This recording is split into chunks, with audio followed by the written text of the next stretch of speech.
नमस्कार मित्रों।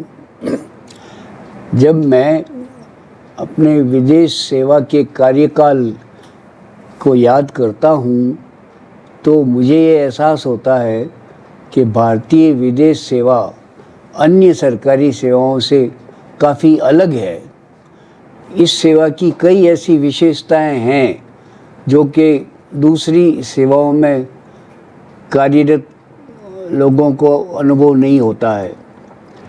जैसे भारतीय विदेश सेवा के लोग जो विदेशों में राजदूतावासों में काम करते हैं, उनको भारत के कई प्रतिष्ठित लोकप्रिय लोगों से नज़दीक से मिलने का अवसर मिलता है, बातचीत करने का अवसर मिलता है, जो कि आमतौर पर भारत में नहीं मिलता।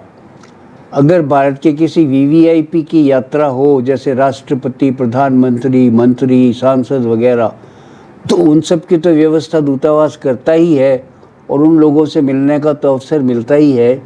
इसके अलावा भी समाज के विभिन्न क्षेत्रों से, जैसे कि कला के क्षेत्र से, शिक्षा के क्षेत्र से, खेलकूद के क्षेत्र से, अन्य किसी भी क्षेत्र से, सांस्कृतिक कार्यक्रमों के क्षेत्र से जो भी लोग विदेशों में जाके और वहाँ अपना प्रदर्शन करते हैं या किसी सम्मेलन में भाग लेते हैं, तो उन लोगों से भी मिलने का अवसर भारतीय दूतावास के लोगों को मिलता है। मैंने अपने कार्यकाल में सैकड़ों इस प्रकार के लोगों से भेंट की होगी, कभी उनकी सहायता की होगी, कभी उनके साथ मिलने का मौका मिला होगा। अब एकदम से याद करके भी मैं कुछ नाम तो गिना सकता हूँ, जैसे कि मदर टेरेसा, दलाई लामा, स्वामी चिन्मयानंद जी, या फिल्म क्षेत्र से कहें तो दिलीप कुमार, ऐश्वर्या राय, गायक कहें तो महेंद्र कपूर, जगजीत सिंह, येसुदास वगैरह, साहित्यकार कहें तो पंजाबी के मशहूर लेखक करतार सिंह दुग्गल। तो इस तरह से विभिन्न क्षेत्रों के कई लोगों से विदेशों में मिलने का अवसर मिला है। तो इन सब कहानियों को बताने में तो काफ़ी समय लगेगा, क्योंकि हर व्यक्ति के साथ कुछ रोचक अनुभव जुड़े हुए हैं। वो मैं बाद में एक एक करके आप लोगों के साथ साझा करूंगा।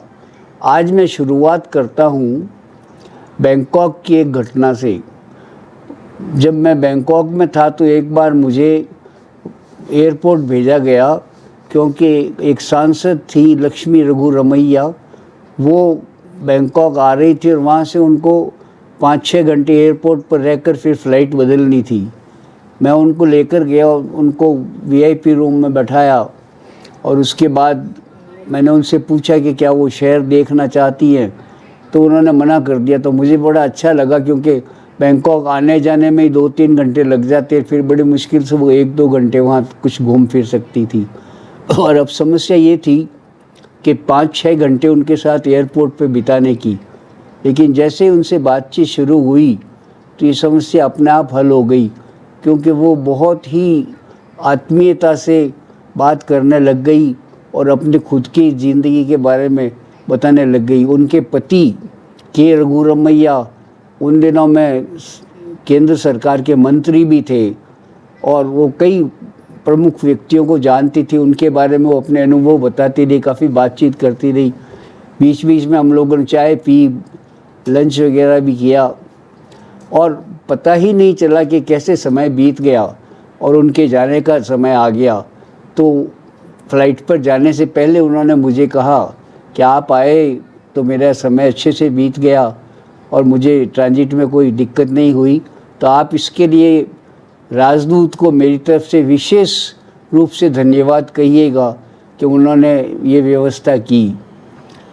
दूतावास में आके फिर मैंने राजदूत को एक संक्षिप्त सा नोट लिखकर पेश किया, जिसमें बताया कि किस तरह से सारी व्यवस्था की गई थी, और विशेष तौर से उसमें ये लिखा कि मिसेज रघुरमैया ने राजदूत को धन्यवाद देने के लिए कहा है।